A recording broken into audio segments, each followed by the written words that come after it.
La Villa Ponsetti è situata nel centro di Lendinara, in via Duca d'Aosta 18, già contrada della Fossa.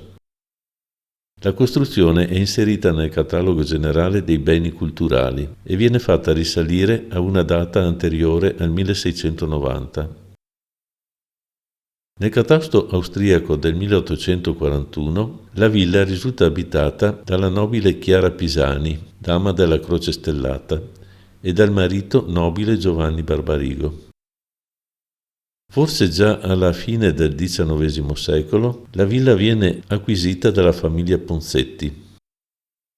Attualmente risulta proprietà degli eredi Ponsetti che hanno concesso lo spazio per l'allestimento del Museo L'Arte del Presepe, organizzato e curato dal gruppo Amici del Presepe di Lendinara, che ora visitiamo assieme.